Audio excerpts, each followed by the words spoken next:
마태복음 20장 17에서 28절 그리스도의 가르침, 고난과 순종이라는 말씀의 제목으로 함께 은혜의 말씀을 나누고자 합니다. 자, 오늘은 예수님께서 가르치신 순환 예고의 세 번째예요. 그러니까 이제 첫 번째, 두 번째, 세 번째.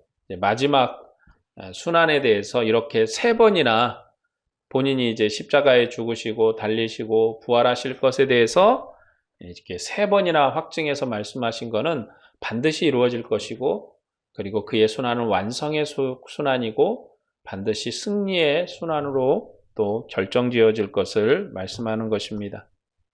세 번째 순환 예고는 예수님께서 제자들과 함께 예루살렘으로 향해 올라가는 막바지의 길에서 가르쳤습니다. 올라가시는 길 가운데 이제 예루살렘으로 올라가시거든요. 세 번째 순환 예고는 이전 예고에 비해서 인자가 당할 고난을 더욱더 구체적으로 말씀하세요. 인자가 대제사장과 서기관에게 넘김을 받아서 채찍에 맞고 이러이러야 될 것이다 라고 말씀합니다.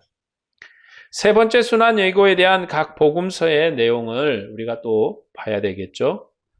누가복음에서 세 번째 순환 예고는 선지자를 통해서 말씀하신 인자의 순환으로서 이루어질 하나님의 나라를 12 제자들에게 가르친 것입니다. 그러니까 선지자를 통해서 말씀하신, 이미 구약의 여러 선지자가 말한 인자의 순환으로 이루어질 하나님의 나라. 예수님께서는 이 순환을 가르치셨지만 아직 그 말씀이 그들에게는 가려진 것이어서 제자들이 깨닫지 못하더라. 그러니까 누가복음은 항상 사도행전과 연결되는 성경이에요. 그러니까 누가복음의 마지막까지 주님이 부활하셨을 때까지 제자들이 깨닫지 못해요. 부활하신 주님을 만나고 나서 이전에 말씀한 것을 깨닫습니다. 그리고 이전에 말씀한 것을 깨닫고 나서 이제 어떻게 하느냐? 마가의 다락방에 모여서 기도하다가 성령이 임하고 이제 주님의 사도로서 또 여러 주님의 제자로서 선교적 사명을, 복음 전도의 획기적인 사명들을 감당했다라는 것이 누가복음과 그리고 사도행전으로 이어지는 내용이거든요. 그러니까 사도행전과 누가복음은 같은 저자가 쓰면서 내용이 쭉 이어지는 내용입니다. 아마 누가복음까지는 예수님에 관한 말씀과 그리고 예수님께서 선교 사역을 위해서 어떻게 일을 하셨고 어떤 내용을 가르치셨는가, 그리고 사도행전은 예수님의 선교 사역이 이제 제자들을 통해서 어떻게 확장이 되고 어떻게 이제 꽃을 피우고 교회가 자리를 잡게 되는가라는 내용의 말씀으로 이루어집니다. 순환 예고에 이어서 나오는 내용은 종말의 선지자인 예수님께서 소경을 치료하시고 삭개오를 영접하셔서 영광을 얻으시고 하나님을 찬양하시며 임박한 하나님의 나라 심판을 가르치는 선교 사역의 내용으로 채워져 있어요. 그러니까 주님이 순환을 예고하시고 나서 이제 가셔서 선교 사역을 하십니다. 그래서 소경도 치료하시고 삭개오의 내용도 나오고 그리고 하나님을 찬양하면서 임박한 하나님의 나라 심판을 가르쳐요. 마가복음에선 세 번째 순환 예고는 놀라고 두려워하며 따르는 무리 중 12 제자를 데리시고 인자가 당할 고난과 그를 따르는 제자의 도를 가르칩니다. 주님이 당하는 고난과 제자가 어떤 길을 걸어가야 되고 어떤 믿음을 살아야 되는가라는 거죠. 마가복음은 놀라고 두려워하며 따르는 무리를 언급하고 있어요. 그러면서도 제자들을 따로 불러서 얘기를 하십니다. 그러니까 무리 중에 얘기한 것이 아니라 무리와 분리해서 제자들에게 말씀하세요. 마가복음의 제자들은 예수님께서 택하신 하나님의 나라 군대 장관이에요. 그러니까 장군인들이에요. 그들에게 따로 명령을 지시하고 가르치시고 훈령을 하십니다. 그렇기 때문에 주님께서 함께 숙식을 해요. 그리고 그들을 가르쳐요. 전도를 시켜서 능력 있는 선봉장이 되게 하는 훈련을 하십니다. 마태복음에서도 마가복음처럼 순환 예고에 이어서 제자도를 가르칩니다. 마태복음은 두려워하는 무리를 언급하진 않아요. 그러니까 여기에 주님이 그 무리에 대한 얘기는 마태복음에는 없어요. 길을 가셨다가 예루살렘으로 올라가시는데, 근데 그때 분위기는 예수님과 제자들만 이렇게 딱 떨어져 가지고 예루살렘으로 이렇게 올라가는 것이 아니라 제자들과 예수님이 함께 가실 때 많은 무리도 따라서 이제 예루살렘에 따라 올라가는 모습을 상상해 볼 수 있습니다. 그렇지만 마태복음에서는 무리는 언급하지 않고 12제자만 말씀을 해요. 마태복음에 예수님은 예루살렘으로 올라가시려 하실 때 12제자를 따로 데리고 길에서 당할 고난과 승리를 예고하시고 이어서 제자의 도를 가르칩니다. 그러니까 오늘 말씀은 예수님의 순환 예고를 말씀하시고 이제 제자는 어떤 삶을 살아야 되는가. 그 내용이 거창한 건 아니잖아요. 오늘 본문에서 섬기는 자가 되어라. 제자의 삶이라는 것은 뭐냐? 섬기는 자의 삶이다. 헌신된 자의 삶이다. 이렇게 가르치고 있지 않습니까? 그래서 제자도, 마태복음의 제자도는 섬김이에요. 헌신이에요. 그걸 가르칩니다. 마태복음의 12제자는 목자 없이 유리방어하는 양을 찾고 돌보는 천국의 관원이며 사도예요. 그러니까 천국의 관원이 있기 때문에 공무원의 자세는 뭡니까? 헌신이죠. 그게 공무원의 자세 아니겠습니까? 그러니까 공무원이 피곤해야 공무원이 피곤해야 국민이 편안한 거예요. 나라를 지키는 군인들이 힘든 훈련을 하고 수고하고 밤잠을 안 자고 경계를 해야 나라 백성이 편안한 거예요. 군인들이 맨날 엎어져서 자고 훈련도 안 하고 전시가 되면 어떻게 움직일지 설왕설래하고 그러면 국민이 참 힘든 과정을 겪죠. 괴롭습니다. 그런 것처럼 각자 맞춰진 자리에서 훈련하고 열심을 다해 사는 것. 근데 이게 오늘 우리의 성도의 삶이기도 해요. 우리의 삶입니다. 그러니까 어떤 사람은 군인 같은 위치에 있고 어떤 사람은 또 다른 위치에 있고 각각의 삶이 달라요. 그러나 우리에게 맡겨진 삶에서 최선을 다하고 헌신을 다해서 사는 것, 그것이 성도의 삶입니다. 본문 20에서 21절 말씀을 다시 한번 보겠습니다. 그때 세베대 아들의 어머니가 그 아들을 데리고 예수께 와서 절하며 무엇을 구하니?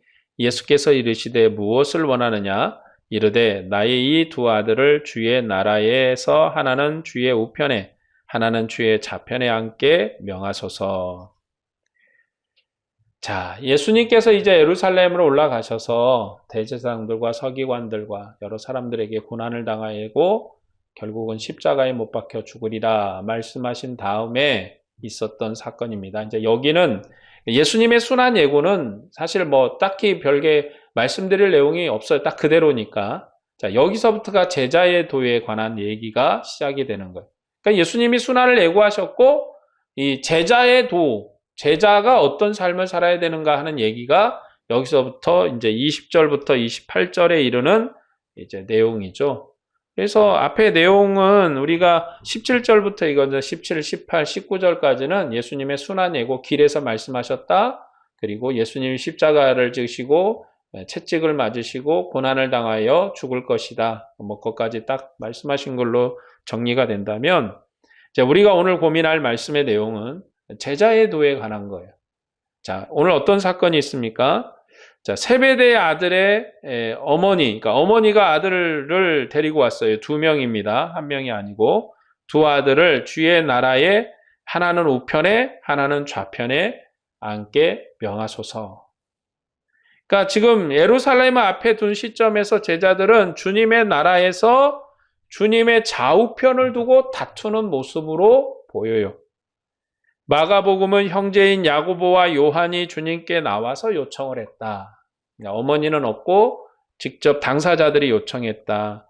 마가복음에서는 군장인 두 형제가 선봉장의 영광을 구하는 것으로 표현을 합니다.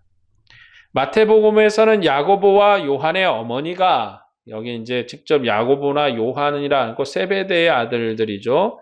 어머니가 두 아들을 데리고 나와 그들을 위해서 주님의 좌우편을 구했다 말씀합니다. 왜 그러면 이 마태복음에서는 어머니가 나오는가 하면 조상의 유업을 물려받은 천국복음이 마태복음이거든요. 그러니까 이제 마태복음은 그래서 선지자의 글이나 옛 글들에 대한 얘기가 많아요. 예수님께서도 지금 마태복음을 시작할 때 뭐라고 시작하냐면 아브라함과 다윗의 자손이다라고 시작을 해요. 그러니까 이전 역사를 이어서 그 이전 역사를 승계해서 아브라함에게 약속하시고 다윗에게 약속한 나라. 다윗에게 주님이 소금 언약으로 주셨던 언약이 너의 이 왕자가 영원할 것이라는 그 약속을 이루는 주님. 그것으로 시작을 하는 거에 마태복음이거든요. 그래서 어머니가 두 자식을 데리고 와서 천국에서 받을 큰 유업을 구하는 것으로 나오는 거예요. 천국의 유업을 달라. 그래서 하나는 좌편에, 하나는 우편에 이렇게 앉혀달라고 그런 거죠. 예수님께서는 큰 유업을 구하는 두 제자에게 주님의 고난에 참여할 수 있느냐? 업적이 있어야 돼요. 업적이. 그러니까 천국의 좌우편에 앉으려면 업적이 있어야죠. 너희가 내 고난에 참여할 수 있느냐? 물었던 거예요. 그들은 주님께 충성을 맹세합니다. 예수님께서는 그들의 충성 맹세를 인정하셨어요. 내 잔을 마실 수 있느냐? 그러니까 마실 수 있습니다. 그러니까 그래 너희가 반드시 마실 것이다 라고 말씀하셨습니다. 하나님께서 종말에 택한 천국의 사도들은 음부의 권세가 이기지 못하는 교회 관리자로서 그 직무를 다하는 자들이에요. 그래서 그 잔을 마실 것입니다. 그리스도와 그리스도의 제자들이 고난 중에도 하나님의 택하신 뜻을 이루므로 교회의 반석이 될 거예요.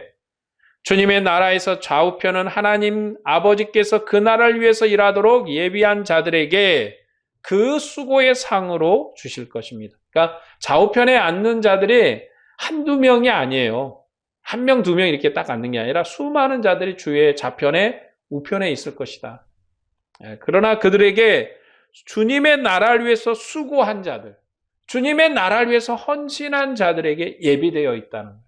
그러니까 지금 이들도 포함이 되고 많은 사람들도 주님의 나라의 자리에 하나님의 영광스러운 보좌에 앉는 영광을 누릴 거예요. 그건 우리도 마찬가지입니다.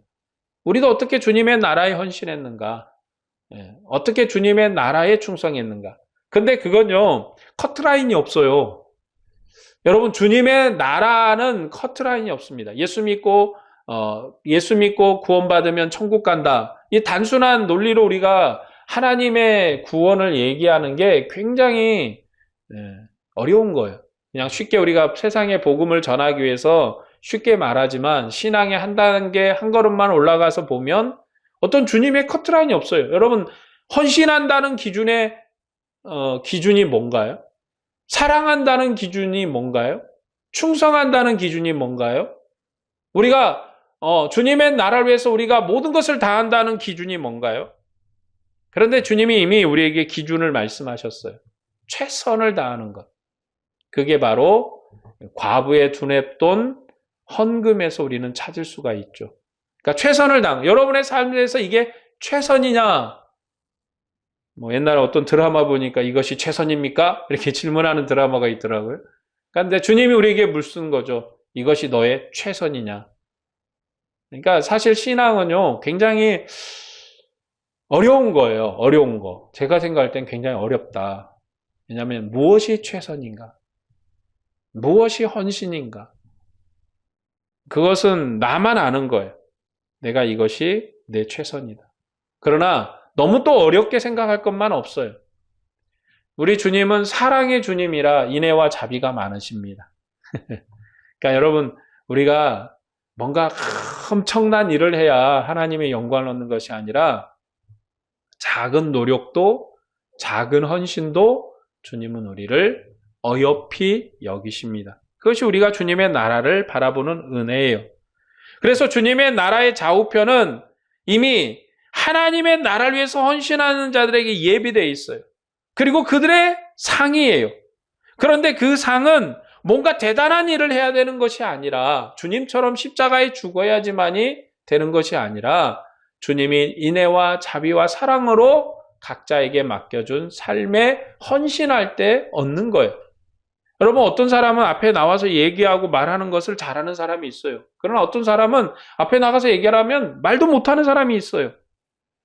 그런 사람은 그런 사람들이에요. 또 저런 사람은 저런 사람대로 주님의 나라에 헌신하는 거예요. 그들로 하나님께 영광을 돌리게 하실 것입니다. 여러분, 목사처럼 다 나와서 말하면 교회는 맨 떠드는 사람만 있는 거예요.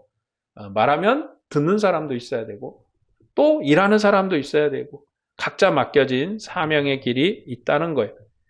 예수님께서는 하나님 아버지의 모든 뜻을 이루시는 택하신 사랑하는 자여 기뻐하는 아들이십니다. 아들은 아버지의 뜻을 이루려고 요한에게 세례를 받았어요. 여러분, 예수님께서 하늘 아버지시고 하늘의 아들이신데, 아버지의 아들인데 영광스러운 주님이거든요. 그런 주님이 사람에게 세례를 받았습니다. 그는 예루살렘에 올라가서 아버지께서 그에게 주신 순환의 쓴 잔을 마시셨어요. 그의 순종으로 아버지로부터 다시 살리심을 입고 영광을 받으셨습니다.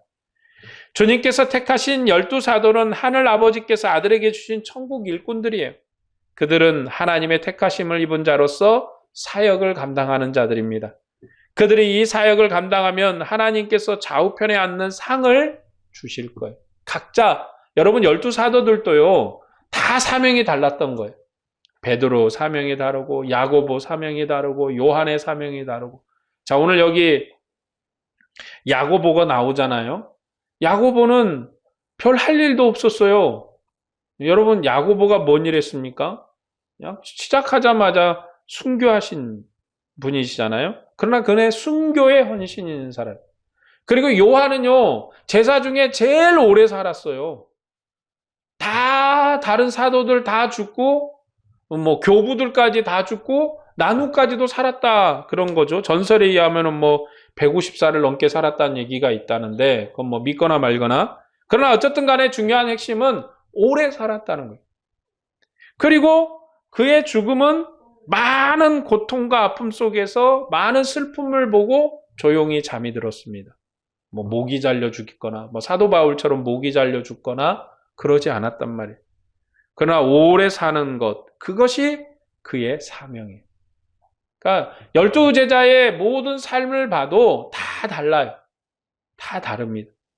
그럼 하물며 그럴진데 우리의 믿음의 길에, 믿음의 헌신의 길에 각자 사명이 다 다르거든요. 그들은 이 사역을 감당함으로 하나님의 상을 받고 좌우편에 앉는 거예요.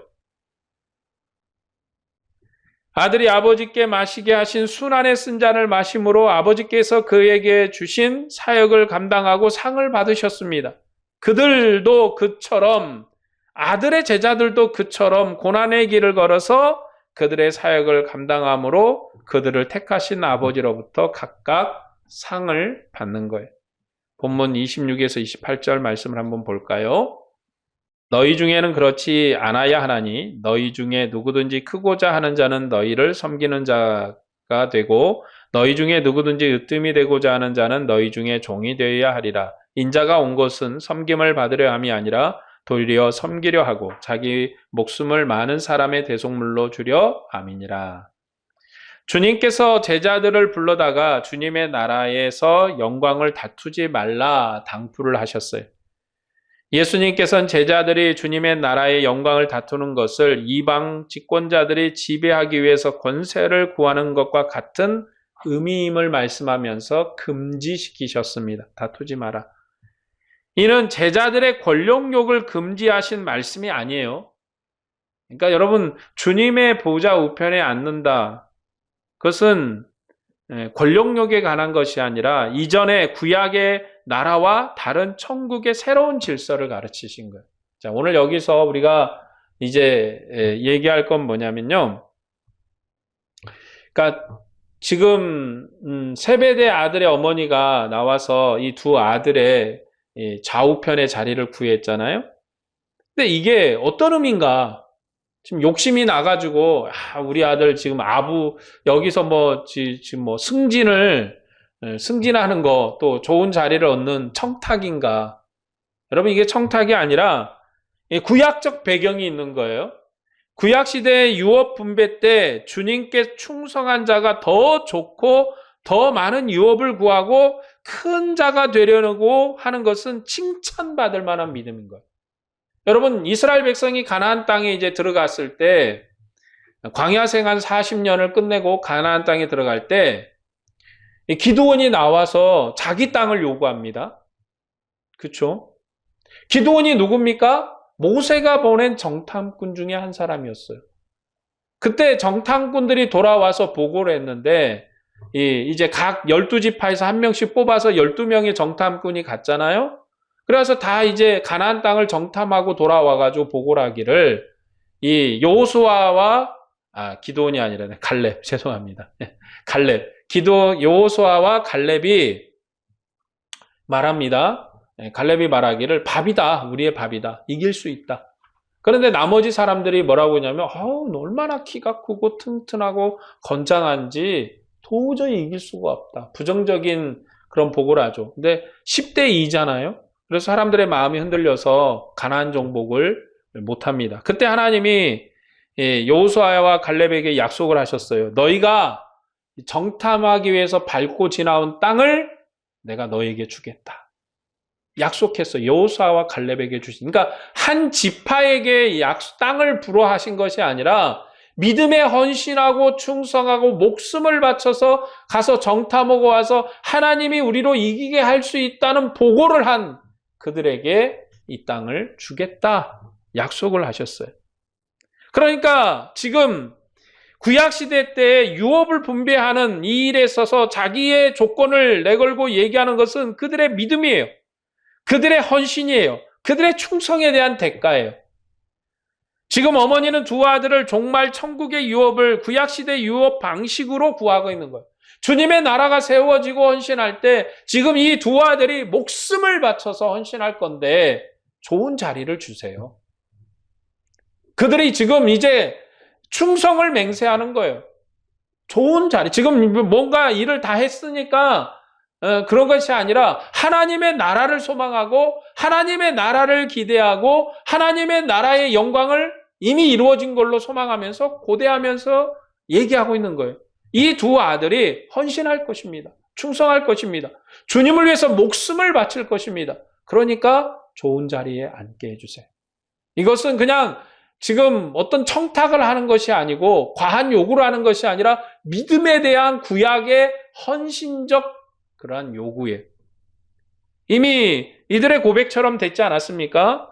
야고보는 순교에 죽었고 요한은 끝까지 살았지만 주님의 어머니를 책임졌고 믿음으로 최선을 다해서 또 마지막에 요한계시록까지 쓰는 영광을 그가 헌신하고. 요한계시록 쓸 때 여러분 어땠습니까? 편안하게 집에 앉아가지고 따뜻한 밥 먹으면서 쓴 게 아니에요. 저 무인도에 쫓겨나가지고 유배당하면서 정말 힘든 과정 속에서 하늘의 영광을 보고 그가 이제 유배의 과정을 풀려나오고 나서 기록한 성경이에요. 지금 다른 제자들 또한 이 세베대 어머니의 요구 때문에 이런 일이 있었다는 얘기를 듣고 와서 다투는 것은 같은 열정이에요. 내가 주님의 나라를 위해서 헌신하겠습니다. 그래서 두 제자에게 분노한 거예요. 내가 더 열심히 할 건데? 내가 더 열심히 해서 주님의 영광을 얻을 것인데, 왜냐하면 그들은 구약 백성이기 때문에 구약 백성들이 가지는 사고로 얘기하고 있는 거예요. 지금 이스라엘 백성이 가나안 땅을 정복하기 직전에 각 지파의 땅을 나눌 때 홀로 독단으로 땅을 받은 사람은 여호수아와 갈렙이었어요. 지파에게 땅을 나눴는데 개인이 땅을 받아간 거예요. 그건 하나님이 약속한 땅이거든요. 그들이 바로 하나님의 나라의 좌편에 앉은 자이고 우편에 앉은 자들이에요. 그들처럼 주님의 나라, 구약의 나라는 헌신한 자, 충성한 자, 목숨을 다한 자가 하나님께 더 많이 요구하는 나라예요. 그게 그들의 충성이에요. 그들의 믿음이에요. 헌신이에요. 이스라엘은 모든 민족의 장자로 부름을 받아 젖과 꿀이 흐르는 가나안 땅을 유업으로 받았으며 충성한 자가 더 좋은, 더 많은 것을 누리는 큰 자가 되고 영광 얻는 자가 되는 나라예요. 그래서 믿음 있는 사람이 복을 받아요. 헌신한 자들이 복을 받아요. 다윗과 같은 인물이 복을 받는 거예요. 믿음이 있는 자들이 복을 받아요. 그러나 다윗 이후에 여로보암 같은 사람, 그들은 정말 믿음이 있는 것 같았지만 불과 같은 연단 앞에 쓰러지고 넘어져서 다윗과 같은 길을 걷지 못하고 멸망하는 거예요. 부자가 될 것 같으나 그의 왕권이, 그의 왕자가 다음 아들, 그 다음 아들을 넘기지 못하고 멸망해버려요. 그게 북이스라엘의 역사예요. 이스라엘의 역사죠. 계속 왕조가 교체됩니다. 그게 왜 그런가? 하나님 앞에 헌신된 믿음이 없는 결과예요. 그러나 다윗의 믿음은 너무 훌륭해서 그의 아들 르호보암이 정말 형편없는, 그의 손주죠. 그의 손주 이 르호보암이 형편이 없어요. 사실 솔로몬도 좀 그렇고. 그런데 그래도 왕조가 갈리지는 않습니다. 그게 누구 믿음 때문이었어요? 다윗의 믿음 때문이었거든요. 그런 것처럼 지금 제자들이 와서 요구하는 것. 그러나 이제 주님의 나라는 이제 구약의 유업처럼 내가 이렇게 많이 일을 했으니까 나한테 좋은 자리를 주세요 하고 요구하는 그런 질서의 나라가 아니에요. 새로운 질서의 나라입니다. 인자가 섬기는 것은 자기 목숨을 대속물로 주려는 것이에요. 그러니까 하나님도 섬겨요. 여러분, 하나님은 경배의 대상이지 섬기시는 분이 아니시거든요. 그런데 주님의 나라, 그리스도의 나라는 하나님도 섬기세요. 그게 우리가 얻은 영광이죠. 인자가 섬기고 영광을 얻는 것처럼 제자들도 인자에게 속해서 인자처럼 섬겨야 돼요. 인자의 영광에 참여하는 백성이 돼야 돼요. 그러니까 우리의 헌신이라는 게 뭐냐? 섬기는 거예요. 인자처럼, 예수님처럼. 우리 빌립보서 2장 5에서 12절 말씀을 한번 읽어드리겠습니다. 너희 안에 이 마음을 품으라. 곧 그리스도 예수의 마음이니 그는 근본 하나님의 본체시나 하나님과 동등됨을 취할 것으로 여기지 아니하시고 오히려 자기를 비워 종의 형체를 가지사 사람과 같이 되셨고 사람의 모양으로 나타나사 자기를 낮추시고 죽기까지 복종하셨으니 곧 십자가에 죽으심이라. 이러므로 하나님이 그를 지극히 높여 모든 이름 위에 뛰어난 이름을 주사 하늘에 있는 자들과 땅에 있는 자들과 땅 아래에 있는 자들로 모든 무릎을 예수의 이름에 꿇게 하시고 모든 입으로 예수 그리스도를 주라 시인하여 하나님 아버지께 영광을 돌리게 하셨느니라. 그러므로 나의 사랑하는 자들아 너희가 나 있을 때뿐 아니라 더욱 지금 나 없을 때에도 항상 복종하여 두렵고 떨림으로 너희 구원을 이루라. 그리스도의 구원을 이루는 게 뭐냐? 주님이 낮아진 것처럼, 주님이 헌신한 것처럼 헌신한 거예요. 그리스도 예수께서는 하나님의 본체이신 아들이시지만 하나님과 동등됨을 취하지 않고 아버지의 보내심을 입어 종이 됐고 사람이 되셨습니다. 그리스도 예수께서는 저주의 십자가에서 죽기까지 낮아지셔서 아버지께서 그를 그리스도로 세우신 뜻을 다 이루셨습니다. 아버지께서 그를 살리시고 하늘 보좌를 주셨고 모든 이름 위에 뛰어난 이름을 주셔서 모든 무릎을 예수의 이름을 꿇게 하시고 모든 입으로 예수를 주라 시인하여 하나님 아버지께 영광을 돌리게 하셨어요. 성도인 모든 직분자는 그리스도 예수의 마음으로 서로 섬김으로 하나님의 뜻을 이루는 자들이에요. 그리함으로 그리스도의 영광에 참여하고 하나님의 영광이 되는 것입니다. 대속이라는 것은 무죄 판결을 얻게 하는 속죄가 아니에요. 대속한다, 무죄 판결 땅땅땅 이게 아닙니다.